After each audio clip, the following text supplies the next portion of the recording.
UCLA, and she has expertise in fertility preservation and IVF, among many other things. She's originally from Southern California and completed her undergraduate studies at Northwestern, and then earned her medical degree at USC, and then finally returned to UCLA for both residency and fellowship. She's currently on faculty here at UCLA in the Department of OB-GYN, and she plays a key role both in patient care, of course, and in training the next generation as the Associate Program Director for the REI Fellowship here. So we're really excited to have her here with us today, and we're looking forward to learning a lot about this topic. So thank you so much for taking the time again, and I'll turn it over to you. Awesome. Thank you. Oh, there we go. Thanks for that introduction. I'm just going to set up my screen here. Let's see. Okay. Yeah, so really happy to be here with you guys, and we'll get started. We'll go through my talk, and then obviously happy to answer any questions at the end. Title of my talk today is Demystifying Modern Fertility Treatment and Oocyte Cryopreservation. Again, I'm Lindsay Kroner. I'm an associate clinical professor here at UCLA. So let's get started. Okay, so in terms of objectives today, I really want to just go through sort of the basics of an infertility evaluation. And a lot of this crosses over for patients coming in to do oocyte or embryo cryopreservation. So I think it kind of gives a broad overview. We're going to review some basic options for fertility treatment, including ovulation induction and superovulation, and then talk about the process of IVF or in vitro fertilization. And then we'll talk about some specifics of planned oocyte cryopreservation in terms of like historical context, and then the process and outcomes. So just some basics about infertility. Infertility affects about up to 15% of couples. So under the age of 35, this is really defined as failure to conceive after 1 year of regular unprotected intercourse.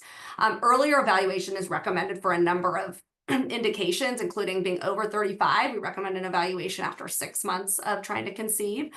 Patients with irregular periods, history of pelvic inflammatory disease, endometriosis, or known abnormal sperm parameters or risk factors for abnormal sperm parameters. In terms of normal reproductive efficiency, I think it's really important to remember that really this process isn't that efficient anyways, even from the beginning. So in healthy couples, chance of pregnancy per cycle, this is like normal, young, healthy, fertile couples, chance of pregnancy is about 20 to 25% per cycle. So you can see at 3 months, about a little over 50% of patients will be pregnant. 6 months, about 72% will be pregnant. At a year, about 85% of people attempting conception will be pregnant. And then you can see you don't really gain that much after additional years. So that's sort of where some of these parameters to initiate an evaluation come in. Also important to remember that the egg, once you ovulate, is only good for 12 to 24 hours. Sperm is actually good in the reproductive system for 3 to 5 days. So really important when people are trying to conceive to be timing things correctly and having intercourse leading up to ovulation. So age is the most important factor in fertility, and that's where sort of fertility preservation comes into play. Really peak fertility is around age 20 to 24, decreases a little bit until age 30 or 32, and then really declines much more rapidly after age 35. And you can see that in IVF success rates, and I'll kind of show you some of that data. Quantity of eggs, which we'll talk about, tends to decrease over time, but is very individual. Quality is always decreasing with age, and there's really no markers for that other than testing embryos if we do IVF. No blood tests look at that, but we know it really directly correlates with female age or age of the oocyte. And this sort of conversely relates to female age and increased miscarriage risk. So, under the age of 30, chance of miscarriage is about 7 to 15%. I have ranges here. At 30 to 34, about 8 to 20% of pregnancies result in miscarriage. At 35 to 39, you're looking at sort of 17 to 28%. 40 and older, up to 50% of pregnancies are going to result in miscarriage. And this all relates to egg quality and sort of embryo aneuploidy rates. So the main mechanism for decreased fertility with advancing age has to do with oocyte aneuploidy and really, and then partly declining oocyte number, diminished reserve. But with spontaneous pregnancies, it's really the quality changing. So oocyte aneuploidy is really due to increased risk of meiotic non-disjunction and sort of chromosomally not balanced embryos. And we cannot test the quality of an egg. So eggs actually are arrested in basically prophase of meiosis 1, and then once they ovulate, they finish meiosis 1 and undergo meiosis 2, but they don't actually extrude the polar body in meiosis 2 until after they're fertilized. So there's no way to test the quality of an egg even after you take it out. It really has to be fertilized and become an embryo before it can be tested. Okay, so just like some basic causes of infertility, really this varies by sort of age and demographics, but sperm abnormalities play a role in about 20 to 40% of fertility issues, but kind of overall make up about 25%. Tubal issues, ovulation defects, so people with irregular cycles. Unexplained is a huge percentage, and especially as patients get older, unexplained infertility makes up a big group. A lot of those patients are advanced reproductive age and just basically poor egg quality sort of fall into this unexplained group. And then there's some other, causes like endometriosis, which, back in the day, we would do diagnostic laparoscopies on all these patients, and probably a bigger subset of unexplained infertility patients actually have endometriosis. We're just not diagnosing that because we're not doing a lot of diagnostic laparoscopies like we used to. So kind of thinking about causes is important when you think about a workup. So ovulatory dysfunction, so patients with irregular cycles. Common things we think about: polycystic ovary syndrome, hypothalamic dysfunction, or sort of the female athlete triad, thyroid dysfunction, elevated prolactin, early menopause or premature ovarian insufficiency, and then just age-related diminished ovarian reserve. Then there's uterine and cervical factors. People have fibroids, polyps, congenital abnormalities, or Müllerian anomalies, Asherman's or scarring of the uterus. And then people have had excisional procedures of the cervix, like a LEEP or a cone. And then tubal factor. So again, endometriosis, prior pelvic infection, prior ectopic pregnancy are all things that can have a tubal or sort of anatomic cause. So thinking about evaluation, so I think this is important from a preconception standpoint. Even when I have people come in just to freeze embryos or freeze eggs, a lot of the workup we do is similar. So I think this is a good way to kind of approach things. And I'm going to go through this sort of step by step here in terms of the things we do to evaluate female fertility. So initial exam, like everything, right? History and physical, including a partner exam. So always take a really detailed partner history. Just basic preconception labs, making sure immunities are up to date, STI screening, genetic testing, type and screen to know RH status, things like that. In terms of history, really kind of going detailed menstrual history is a huge part of this, and definitely a reason to come in sooner. Other history like painful periods indicating endometriosis, prior ectopic pregnancies, any instrumentation inside the uterus, detailed OBGYN history, medications patients are taking, and then family history, really important. So history of infertility, family history of early menopause, congenital anomalies, slow learners really getting at like Fragile X premutation, things like that. And then just basic social history. And then always and again, these are all things that I think about when I'm talking to people about doing egg or embryo freezing as well. So I usually put people on just a general prenatal vitamin. So a lot of talk about supplements. That could be a whole separate talk, but the reality is there isn't a lot of data to support most of that. Social factors, so smoking, alcohol, diet, exercise, general healthy lifestyle is obviously important. Ensuring immunities are up to date, mammogram if indicated, and then, making sure there's no evidence of prediabetes or glucose intolerance, insulin resistance, and then basically genetic carrier screening. And pretty much now, most people are being offered comprehensive genetic carrier screening, whether they're here for a fertility evaluation or even freezing embryos. So a lot of these panels now screen for like over 500 different recessively inherited disorders. And I would say it's pretty pretty standard to be offering these really comprehensive panels that use sequencing, as opposed to previously when we just test for like cystic fibrosis and spinal muscular atrophy for very targeted mutations. Now it's really much more comprehensive carrier screening that's typically offered. In terms of partner history, so, past medical, past surgical history, medication history. So, and really asking specifically a lot about this, any testosterone use, anabolic steroids, things that can make people have azoospermia or no sperm. Have they fathered any children in the past?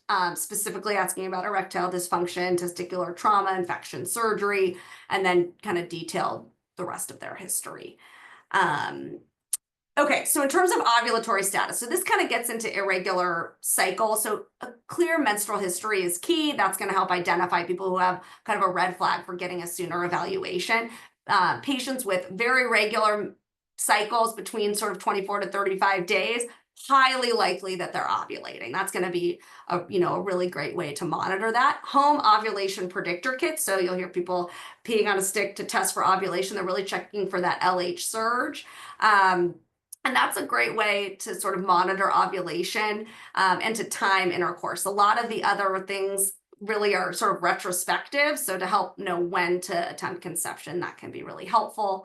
A mid-luteal progesterone. So after you ovulate, a progesterone level will go up. People ask me a lot about progesterone levels and what that means. Really, we use this rarely, because most of the time we're just monitoring with ultrasounds and we can tell if someone's ovulating, but the exact level is really not that meaningful for the most part.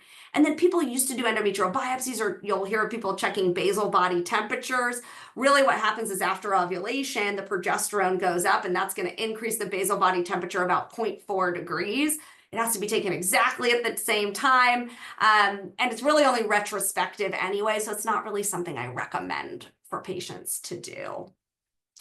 I think I jumped. Anyway, so here's a little overview of the menstrual cycle. And, basically, as you have all these little follicles in the ovary. Early in your cycle, you're going to start releasing FSH, and you're going to grow a follicle. As that grows, little egg's going to mature. Your estrogen goes up, preps the lining of the uterus, and then once that gets to a kind of a mature size follicle, that's going to lead to your LH surge, and that's going to lead to ovulation.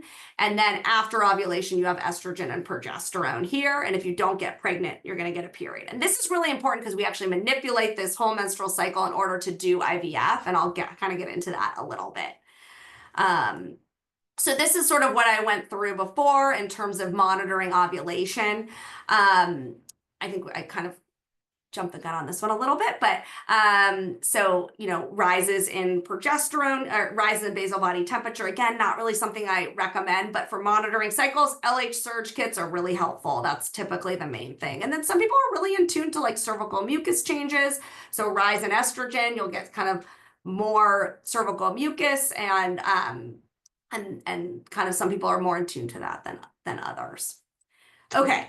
Ovarian reserve. So this is a topic that definitely, if anyone comes in to sort of assess fertility, these are the tests that we'll see people order. And there's limitations to them, but they're also helpful in their own right. So I think understanding what they mean is really important. And the main things we're looking at are sort of day 3 estradiol and FSH. It's probably my least important of these 3.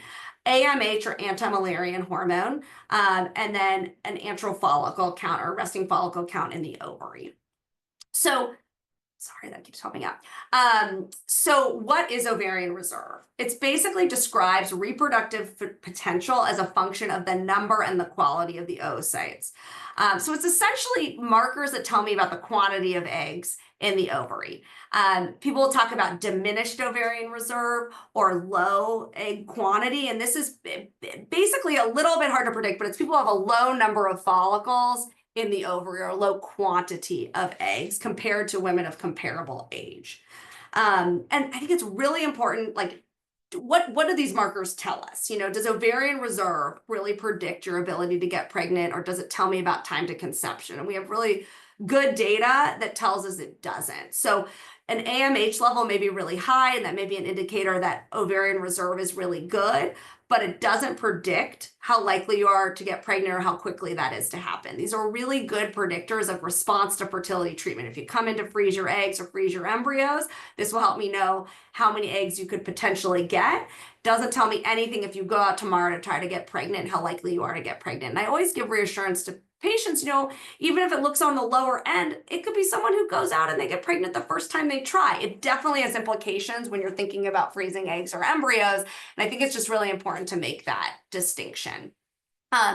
So what are the tests we look at? So antral follicle count is probably the most important one. So, we're born basically with all the eggs we're ever going to have. You actually have the most eggs when you're 20 weeks in utero. So even by the time you're born, the number of eggs is decreasing, and it kind of slowly decreases throughout the reproductive lifespan up until menopause. Average age of menopause is about 51 and a half.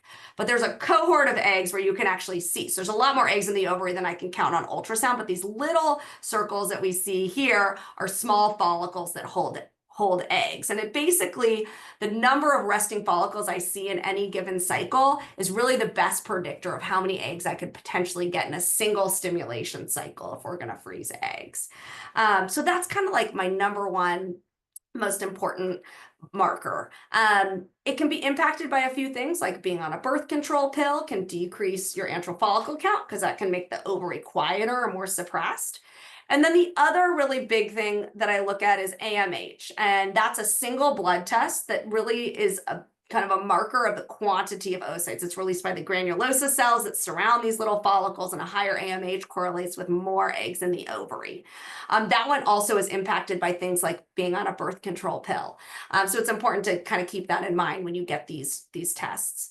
And then the last test that I sometimes look at is a day 3 estrogen and FSH. And basically, why are we looking at that? You expect an FSH level early in the menstrual cycle to be low. If I start seeing that more elevated, it basically can be an indicator of much lower reserve. So it's a later marker of low reserve as your brain is trying to, I essentially describe it to patients as your brain's trying to crank out more FSH to try to stimulate the ovary that's maybe not responding the way we want it to. And we always get that with an estradiol because that has negative feedback on FSH. So main markers we use are AMH and antral follicle count. Day 3 estradiol and FSH I really only use in people where I see very few follicles. And if I start to see an elevated FSH, I'm more worried about premature ovarian insufficiency, or kind of what are things going to look like over time. Okay, and then a few other things just in terms of basic evaluation. So pelvic ultrasound is one of the main things we use. Look at the uterus and also count that antral follicle count and look for other pathology. And HSG is a hysterosalpingogram, and that really evaluates the inside of the uterus and the fallopian tubes. There are other ways to evaluate some of the anatomy, but the main two we use are the pelvic ultrasound, the hysterosalpingogram, and then a saline ultrasound. The HSG, basically, we're using radio-opaque contrast and then using fluoroscopy as we inject dye through the cervix to really look at the shape of the inside of the uterus and look if the fallopian tubes are open. This isn't a perfect test, but definitely gives you at least some basic information about tubal patency. And here's a normal HSG study. So it shows you inside of the uterus, which looks like an upside down triangle here, and then your fallopian tube, so right tube here, which kind of gets thicker towards the end, and you see this wispy part that shows it's open, and same thing on the left side. And then last time, basic endocrine workup, which a lot of this we do in patients with irregular cycles. So looking at thyroid function, prolactin, androgen studies. Look in PCOS, we often look for subtle like insulin resistance or glucose intolerance, hemoglobin A1C, things like that. I think I kind of covered most of that. And then sort of touching on irregular cycles. So again, if having irregular cycles is really a reason to get evaluated more quickly. We talked a little bit about some of the causes earlier. So polycystic ovary syndrome, hyperprolactinemia, there's a number of causes for that. Thyroid dysfunction, a hypogonadotropic hypogonadism, early menopause, and obesity itself can actually be an independent cause for irregular cycles. Briefly on PCOS, there's really 3 criteria for this. So irregular cycles that are over 35 days apart, clinical or biochemical signs of hyperandrogenism, and then polycystic appearing ovaries, which is basically having more than 20 little follicles in the ovary. They're not cysts, and it's really a misnomer. People always think they have a lot of like cysts in the ovaries. It's really just a high number of follicles, and really having 2 of those 3 criteria meets a diagnosis for PCOS. And then a big group is this unexplained infertility. And a lot of this is, basically we do a whole workup, sperm looks normal, there's evidence of ovulation, at least the tubes are open, the uterus is normal, and patients are not getting pregnant. And I think a lot of people will see this and they say, hey, nothing's wrong, I should just keep trying. And the reality is we're limited in our evaluation for patients, but really these patients are actually poor prognosis.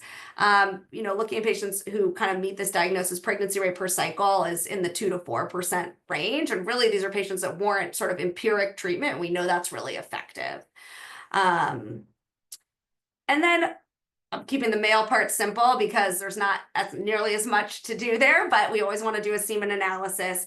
Here are the basic WHO criteria. And basically this is based on a normal range for men who had less than 12 months to conception, and just looking at concentration, motility, and then morphology or shape of the sperm. And people are trying to do more tests for men. There are a few other tests that are out there, but really this is sort of our bread and butter starting point.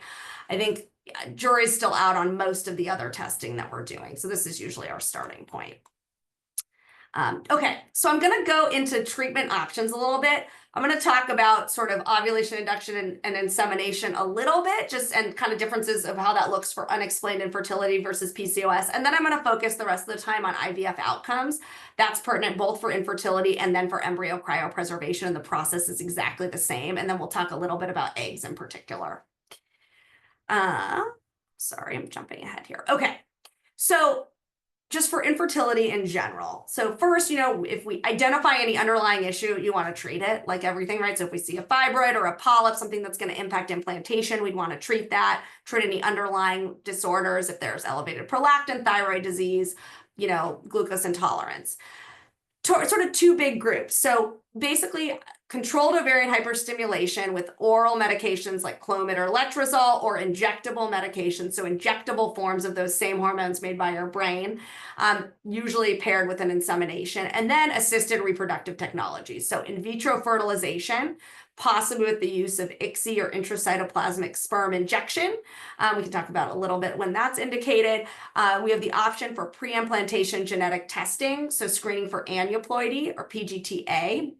That's looking at whole chromosomes. Is that embryo, based on a biopsy of the embryo, chromosomally balanced, 46XX or XY? And then, other options like egg donor, sperm donor, surrogacy. So there's a lot of other sort of alternative options, but really the option with your own eggs and your own sperm are sort of these first 2. Okay, so kind of focusing just a little bit on the controlled ovarian hyperstimulation. So the idea of this is in people who don't ovulate, inducing ovulation usually with oral agents, and patients with unexplained infertility, the idea is to say, hey, maybe I can get you to release more than 1 egg in a single cycle, so increase the chances of releasing a normal egg and increase the chances of pregnancy.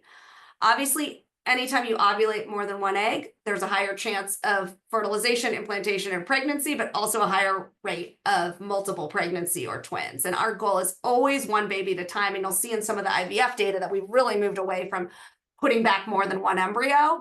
I rarely ever do that. But in this sort of treatment, we can't control for multiple pregnancy as well. And this is really appropriate if patients are ovulatory, they have some reserve in the ovaries, they have at least 1 tube that's open, and there's adequate sperm for fertilization to happen inside the body.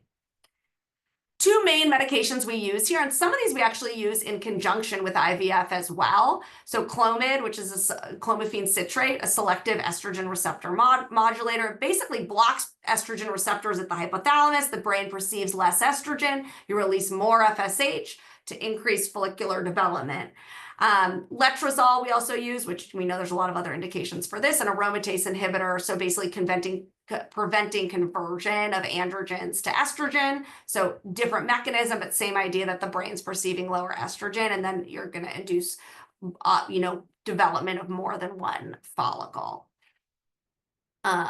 So again, both of these medications, brain's perceiving lower estrogen. It's going to induce increased, basically, there's negative feedback from estrogen. So if you take that away, you're going to get increased production of LH and FSH, and that's going to lead to follicular development. We also can use injectable gonadotropin. And that's what we use for IVF, injectable forms of FSH and LH.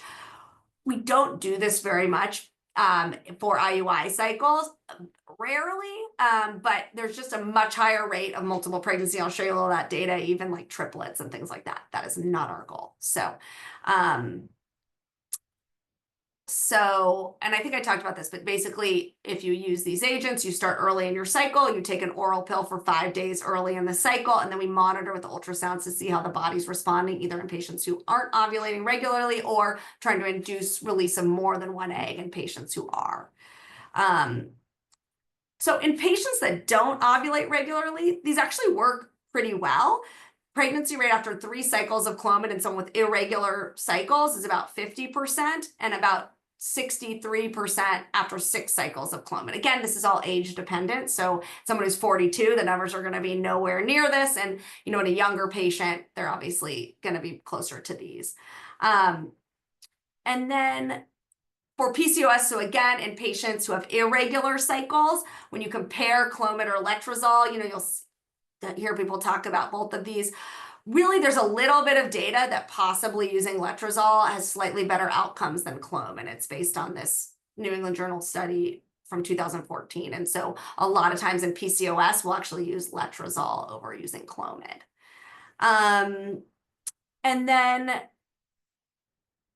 then just briefly on unexplained infertility. So instead of people who aren't ovulating, this is people who are ovulating normally, all their workup is normal, but they're not getting pregnant. And so the pregnancy rates with Clomid, as you can see here, this is rate per cycle, depends on age, but it's going to be significantly lower in general than it is for patients who aren't ovulating regularly. And you can see how much age impacts things, right? So in someone who's 41 to 42, there's about a 3% chance of success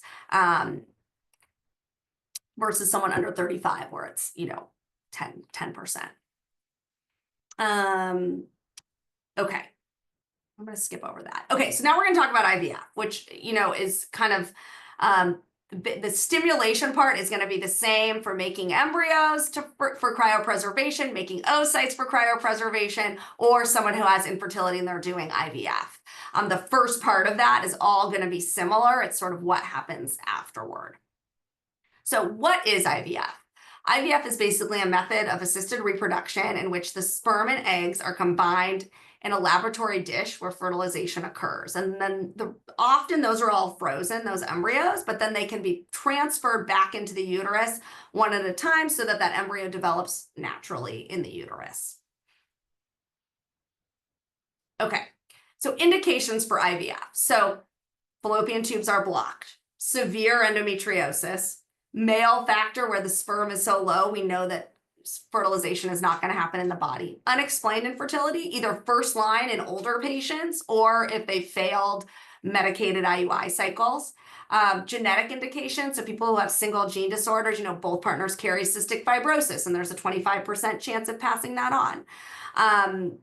And then planned embryo cryopreservation, especially in like a 35-year-old patient comes, they want 2 kids, they're not planning on starting to try to conceive for 3 or 4 years. That would be another indication for IVF. Okay, so how does this work? So typically for IVF, we start usually on cycle day 2 to 3 of the period.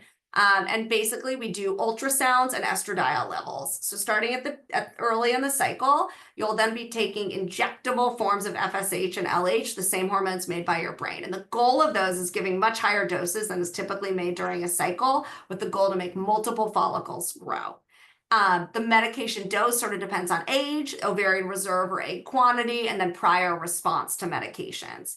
And then different medications are started in that cycle. There's a number of different ones that we use to prevent someone from ovulating early, because obviously if your estrogen goes up, we don't want someone to release the eggs on their own. So the idea is we try to make a bunch of follicles grow, giving a medication to keep them from ovulating on their own so we can then go and extract the eggs when they're ready. So we monitor the follicles every 2 to 3 days, and then medication dose is adjusted based on response. So I always tell patients it's about a 2-week period where you have fairly intense every 2 to 3 day monitoring, no traveling, no vigorous exercise. The ovaries can get big, so we don't want someone to have an ovarian torsion during that time. When the follicles are the right size and we say, hey, we've really optimized the number of mature eggs we think we're going to get, we then give a little shot. We either use HCG, which basically works on the LH receptor, or we use a GnRH agonist like Lupron. But essentially, we're simulating that LH surge, and that basically leads to final follicular maturation and would eventually lead to release of those eggs, except for we go and we do an egg retrieval exactly 36 hours after giving that trigger shot. And the oocyte aspiration is performed under ultrasound guidance. So it's actually a transvaginal ultrasound with a little needle guide. We go through the vagina into the ovaries that are usually sitting right there. And we suction out the fluid in the follicles. And from the bigger follicles, we get an egg. And it's really important to time that, because if you wait too long, the eggs can be released and you would not get any eggs. They would ovulate into the peritoneal cavity, or if I went too early, I would get immature eggs. So the timing of all of this is really critical. And then embryo transfer, again, we rarely are doing fresh embryo transfers. I'll talk to you about that, but often those embryos are frozen, or eggs are frozen if we go that route, and we'll talk about the difference there. And that usually happens at a later date. So here's what an ovary looks like after it's been stimulated using gonadotropins, and each of these follicles are measured. And it's really based on the size of the follicles and the estrogen level to determine when we sort of optimize the number of eggs we're going to get. And then we remove the mature oocytes from the ovaries 36 hours after HCG, or that trigger shot that leads to maturation of the oocytes. This doesn't deplete your eggs more rapidly. So like the eggs that you normally would ovulate one egg, all the other eggs that cycle would have died off, and the next month you get a new cohort. So I'm really capturing oocytes that would have been lost anyways. We're not depleting them more rapidly, and really nothing about this process should decrease someone's ability to get pregnant on their own. So obviously I'm starting to talk about this in the context of infertility, but in someone, doing this for egg or embryo cryopreservation, it should not change ability for spontaneous conception. And then this is what an oocyte retrieval, these pictures are actually really old, but so this is the patient here. This ultrasound must be from like the 80s or something, but basically we have an ultrasound with a little needle guide, and then you actually watch the little needle guide go into the follicles. We suction that out. There's someone here with tubes and a warmer with media, and then as in real time, as that suction into the tube, they're passing them through this little window, and then the embryologist is looking at them in real time and kind of finding the eggs in that fluid as we go. So we're actually getting like a real count as we go to make sure we're getting the eggs as we expect. So kind of focusing on making embryos, there's sort of two ways to fertilize oocytes. You can either do conventional insemination, and that's where you take a bunch of sperm. It's a way smaller amount than you need to just get pregnant on your own. And you actually put the sperm with the eggs in a dish, and fertilization happens sort of on its own. The other option is something called ICSI, or intracytoplasmic sperm injection. And that's actually where you take a little pipette with a single sperm, and that gets injected into the oocyte here. Indications for ICSI, there's a variety of them. I mean, male factor, poor sperm quality is one of them. There are some other indications, and actually some places who always do this. If you freeze eggs and you warm them for fertilization, we always do ICSI. So that's something that's routinely used in warming eggs and embryo creation from frozen oocytes. And then embryo development. So a lot of things need to happen to an egg to become an embryo. And I think that's a really important thing to keep in mind if people are freezing eggs. So basically, we fertilize the eggs, you check them day 1 to see if they fertilize normally, and then they actually typically get grown out for 5 to 6 days until they get to the blast stage. So there's the inner cell mass, that actually is what becomes the baby, and then these outer cells here become the placenta, and then there's this blastocele cavity. And they really need to make it to this stage to be frozen. People used to freeze a lot of day 3 embryos. We rarely do that now. Pretty much we're always going to day 5 here, or the blast stage. And if you want to do any sort of genetic testing on embryos, they need to make it to this stage. So I always tell patients, typical fertilization, when everything's working right, I'm happy if 70% of mature eggs fertilize. Of the ones that fertilize, I'm happy if 40 to 50% make it here. And then they need to be normal, so depending on age, a high percent of pretty looking embryos under the microscope are going to be chromosomally not balanced. So you can see if you're freezing eggs, you have to kind of, extrapolate what's going to happen at each of these steps. And obviously we're not perfect at doing that, but that is something we can do. And I'll show you some data about that.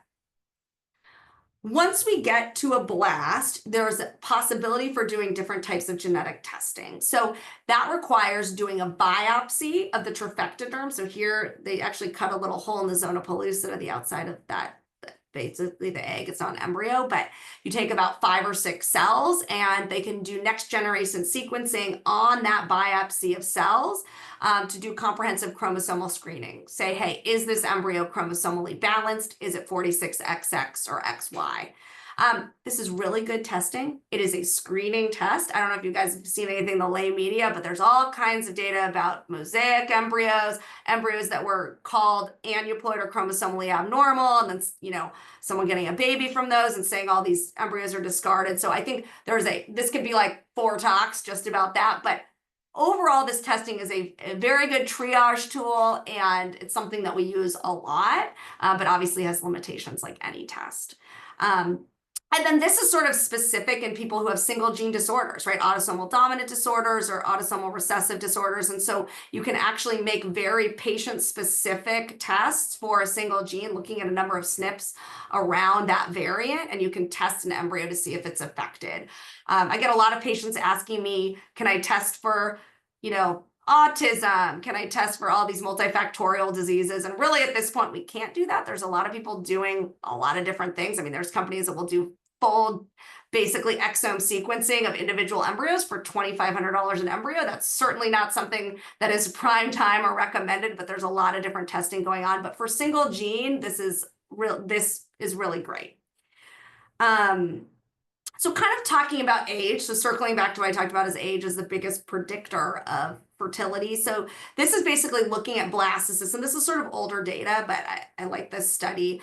It uses a slightly different technology than we use now, but basically, you know, if you look at the likelihood of a blastocyst being aneuploid at age 40, about 60% of blasts are aneuploid versus, you know, at 35, they're saying about 35%. With newer technology, these numbers are actually a little bit higher, but you can see how drastically things change. So if you're 44, 90% of embryos are going to be abnormal, and it's still to make it through all those steps to even get to the blast stage. So you can see how if I had eggs from when you were 32, if you use those when you're 44, your chance of pregnancy is going to be that of a 32-year-old. So it's all about egg age. I mean, really, that's the biggest thing. Embryo transfer. So typically this happens at the blast stage. So I think I showed you guys that here. So the day 5 or day 6 stage is typically when we're putting embryos back into the uterus. Most of the time we make embryos and we freeze them. If you do genetic testing on embryos, you have to freeze them. And then rarely we'll put back fresh embryos. For a number of reasons, we're not doing that as much now. And then there's a couple different types of frozen embryo transfer. So if you freeze eggs or you freeze embryos, and you want to use them, there's a couple ways to put embryos back. And some with normal cycles, a lot of times we just use natural ovulation. We figure out when someone ovulates and we put that embryo back exactly when normal implantation would happen, about 5 days after ovulation. Requires less medications. Let's say someone's menopausal. You know, obviously there are higher risks in pregnancy. As you know, if a 48-year-old gets pregnant, there's obviously higher obstetrical risks. But if someone's menopausal, we can give exogenous hormones to prepare the uterine lining and put that embryo back. So you don't need to be even ovulating to carry the pregnancy if you had those oocytes from prior. And then here's a little schematic of an embryo transfer. But essentially, it's kind of like we have to time it perfectly for when implantation happens. But it's basically like a pap smear. We put a speculum in, and then here's the bladder here. This is the uterus. We use ultrasound guidance. They load the embryo. They have like multiple embryos. This is old, but really we're typically putting back one. Load the embryo in this little catheter. We put the catheter through the cervix into the uterus without touching the top of the uterus, very specific spot. Inject this very small amount of fluid with the embryo, and that's it. So that process is very easy. It's, you know, it takes more planning, but it's essentially like doing a pap smear. Extracting the eggs is a lot more involved with anesthesia and things like that. And then embryo cryopreservation. So embryos are vitrified by a process called vitrification. Typically, we freeze all the embryos, and then we transfer them one at a time. So multiple embryos can be frozen and then put back. If the first transfer doesn't work, you can then use a frozen embryo for the next cycle, or even for multiple babies. So I have people who have infertility, but they know they want 3 kids. They'll bank embryos so they have enough up front for kind of their desired family size. We're really good at freezing and thawing embryos. Eggs, we're good at it. We're not as good as we are. Like I think in the 10 years of doing this, I've never gone to do an embryo transfer and not have had the embryo survive the thaw. So, I mean, really embryos that are frozen, especially, you know, with the ones that they deem appropriate, they do really well. And there's no shelf life on these, right? You could use another embryo 2 months down the road if the first transfer doesn't work. You can use these for baby number 2 in 3 years and baby number 3 in 6 years. And there's data from embryos that are frozen for very long periods of time. Obviously, as this is becoming more routine, we're getting more and more data on sort of duration of cryopreservation time. Number of embryos for transfer. So I think I've talked about this a little bit, but basically I have people come in and they want to have twins and they want to do, you know, all these things. And really, I always tell everyone our goal is 1 baby at a time. And I think if you look here for tested embryos, and we don't really test cleavage stage embryos, but for blastocysts, if they're euploid, it doesn't matter the age, it's really recommended to put 1 embryo back. So once you have a normal embryo, that really doesn't, your chance of success doesn't change significantly based on age. These other numbers here are untested embryos. So in patients who are much older, because so many of those embryos are chromosomally abnormal, you can put back multiple embryos, especially in California. And again, I mean, there is some regional differences to genetic testing of embryos, and there's certainly controversy over how often we should be doing that testing. But I'd say there's much more testing happening just overall, and that's really decreased our multiple pregnancy rates. You know, back in the day, there were so many twins and triplets, and now that's vastly decreased. And sorry, the slide's small, but this gives you some sort of so SART is like a national reporting system for IVF. It's the vast majority of IVF centers or fertility centers report to SART. And this looks at live births per intended egg retrieval, including all the transfers related to those. And it looks at success rates based on age. So for patients less than 30, and this is applicable for embryo cryopreservation too. So, you know, for patients less than 35, chance of having a live birth per cycle is a little over 50%. For those 35 to 37, you're looking in the high 30%. 38 to 40, about 24% per cycle. 41 to 42, 12% per cycle. Greater than 42, 3.9% per cycle. Once you get over 42, and I mean, it's significantly decreases, and you can see, you know, if you had eggs from 35, how much more effective they are on a per egg basis than as you get older, you know. So in patients, I always tell everyone, if every 25-year-old froze their eggs, that's great, and they probably yield a lot of embryos, but how many people are really going to use them? And it's always the balance of these factors, you know. But doing this at 42 is very low yield. Doesn't mean you can't do it. Doesn't mean I don't have patients that do it, but I think, you know, if it's like, if this is something you know you want to do, doing it earlier is much better.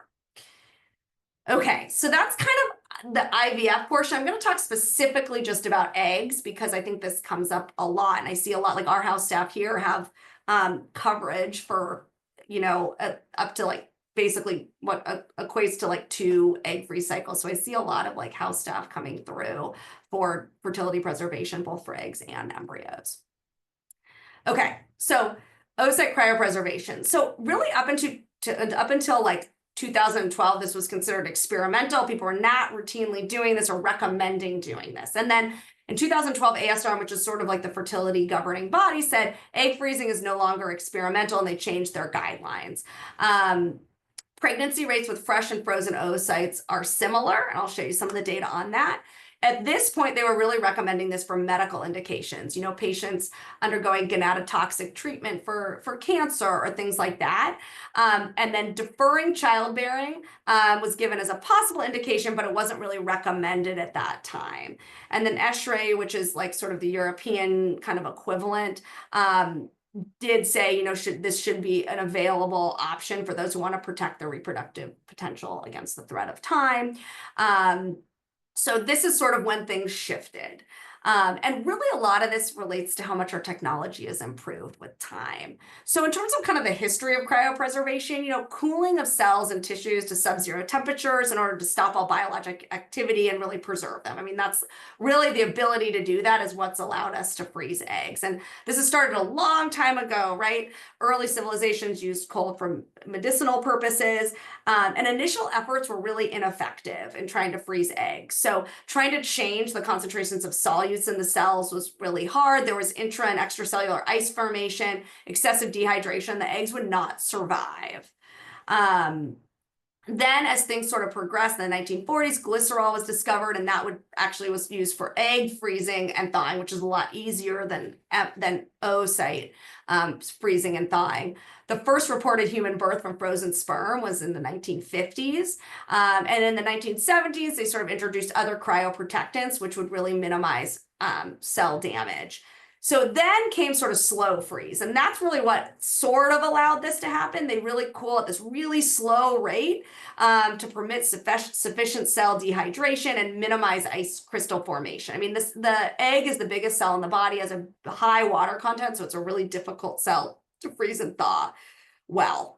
So slow freeze was what was used really until like I was even a fellow. That was going away, which I guess that was kind of a while ago now, but these are somewhat newer, technologies. I mean, it hasn't been that long we've been able to do this. Only about 50% of eggs would survive when you use slow freeze, which is really kind of not very good, right? To lose half the oocytes. So the first human birth from a frozen embryo was in 1984, and the first IVF baby was born in 1978. The first human birth from a frozen egg was in 1986. And then in the 2000s, and really this became sort of like regularly used in the 2010s, but basically vitrification is what's really allowed us to do this. And it essentially uses high concentrations of cryoprotectant with this ultra rapid freezing technique that makes the cell sort of this glass state and allows you to avoid formation of ice. And this is currently used basically for all the cryopreservation we do for oocytes, embryos, and ovarian tissue. I'm not even going to get into ovarian tissue cryo, but much higher thaw rates. I would say, my experience is around 90%, and that's what our lab quotes, like 85 to 90% chance of survival. So it's really this ability for eggs to survive freezing and thawing, which has really allowed this to be an option. I think I talked about this a little bit. So oocyte survival, fertilization rates, and pregnancy rates were historically really low, which is why it wasn't recommended. And this is just a mature oocyte here. I don't know, this is just showing, I don't know why I have that in here. Okay, so how common is oocyte cryopreservation? So it's really increasing exponentially right now. And this data goes to 2018. I'm actually doing a study right now looking at these rates, and they're continuing to go up at the same rate, minus like a little blip during COVID. But essentially, the numbers have increased significantly. So this orange line is the number of oocyte thaw cycles, and the blue line is the cryopreservation cycle. So in 2012, it was like 2,700.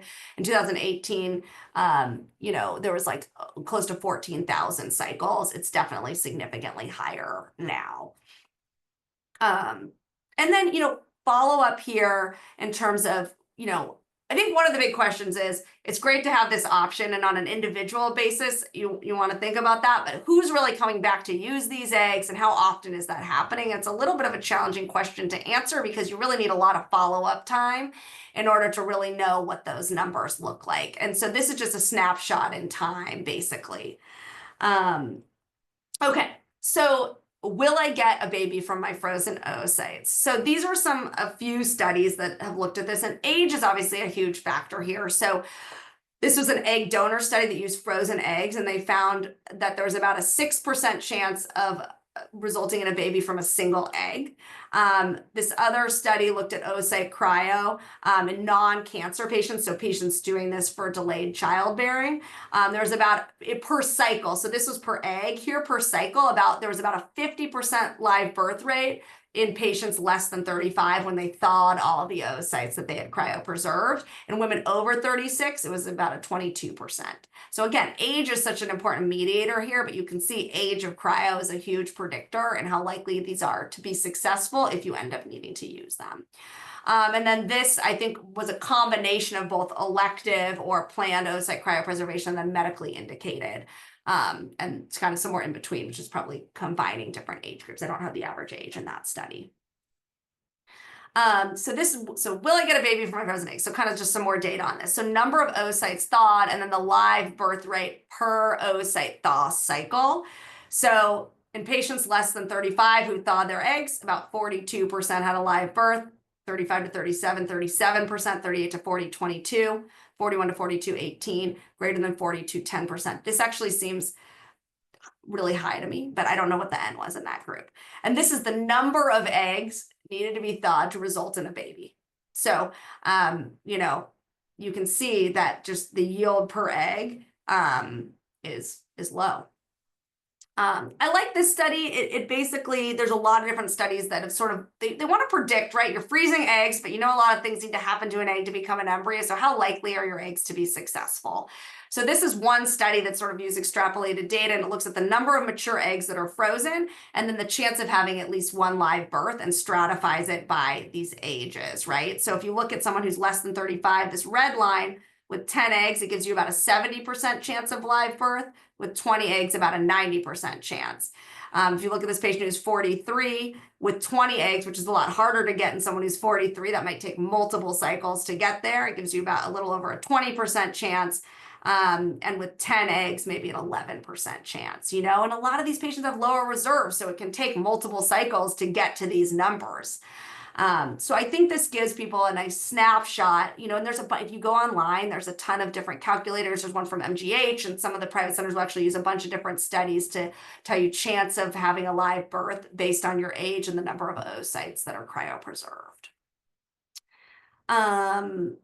Another study looking at live birth per vitrified oocyte, and as you can see here, so this is per oocyte and per blastocyst. So these are eggs that have already been fertilized and grown out to a blast stage that aren't tested. And this is the live birth rate per egg. So, in someone less than 35, if you have a blastocyst, that gives you even when it's not been tested, gives you a pretty good chance with one embryo. If you're 43 to 44, not as good. And obviously the yield per egg goes down. So all this is expected and all changes with increasing age. And then are frozen eggs as good as fresh eggs? And so I guess I want to address two questions after I go through these two slides that I get asked a lot. But basically this looked at patients undergoing IVF using vitrified, so frozen and then warmed oocytes. So this could have been elective, like there's some people who don't like the idea of having multiple embryos frozen, or they want to do it for fertility preservation, or maybe there was no sperm, there's a male issue and there was no sperm on the day of retrieval for a variety of reasons. And they compared those to people who fertilized fresh eggs. And here's what they found. So from the vitrified and warmed eggs versus the fresh oocytes, the fertilization really wasn't different. You do see like a little bit worse blast development in this particular study, which the N was small, in the frozen and thawed oocytes. But ultimately, if you look at the sort of the live birth per transfer cycle, it's not different. And then and these are adjusting for different factors. And then the clinical pregnancy per transfer, it was actually a little bit better in the vitrified oocytes. So, I would say overall, my experience and a lot of the data supports that fresh eggs are probably a little bit better than frozen eggs, but I think you lose about 10% from the thaw. And I think, all things being equal, I think having fresh oocytes can be better, but there's fairly comparable rates using frozen and thawed oocytes. So kind of when you're thinking about fertility preservation, oocyte versus embryo cryopreservation, is this something I should do? What is right for me? And I think really things to consider here are, current age, like how old are you at this time? When do you think you might want to have kids? Desired age of childbearing. What's your ovarian reserve? Are you a good candidate for this? And I think, this can kind of go both ways. If reserve doesn't look good and you're worried about that decreasing over time, it may make sense to do this sooner, but also if you have great reserve, you're a great candidate. In one cycle, you'll be able to get a lot of eggs or embryos to give you reassurance. And then desired family size. Like I have patients who show up at 32, but they want to have 4 kids and they're not ready to start trying. For sure, I'd want to do that. If they wanted 1 or 2 and they were ready to start trying soon, probably I would just try to get pregnant. So I think, again, it's like kind of looking at overall goals. And then just a lot of questions like, I hear it's better to freeze embryos than eggs. Like, is that what I should do? And I think, as I kind of talked to you guys about before, there's really a high attrition rate from egg to embryo. A lot of things need to happen to an egg to become an embryo, and we can give you all these averages and we can plug these into calculators online, but ultimately it depends on the individual. And there are people who do way better and way worse than I would expect. So I think you have a lot more knowledge if you make an embryo. That being said, if you make an embryo, that is communal property and both people need to consent to use. And so there's been a lot of like court cases about this. Typically there's no forced parenthood, right? Both people need to consent to use. There are some other weird cases, again, there's all kinds of things, and this varies by state. But making an embryo isn't going to be useful if it's not the person you want to use it with. And so I always really caution patients to think about that. There's cancer patients that have been married and frozen embryos before they got chemo and had menopause and then split with their partner, and that's that, and they can't use them. And so I think it's just a really important thing to think about when making this decision. And then just personal choice. Some people don't like the idea of having embryos that they may not use. So I think this is a very personal decision, and I think there's a lot of factors that go into it. But I think a really positive thing is that our technology has advanced so much. There's a lot of options, and I actually think that's being recognized within the medical community, like, just delayed childbearing and sort of impacts of our training on fertility. And I think there's, a lot of programs that are offering resources to support this. So I think it's a really important thing to think about. So I think that's it. And both my kids are IVF babies. They're a lot bigger than this now, but yeah, so happy to answer any questions that you guys have. Awesome.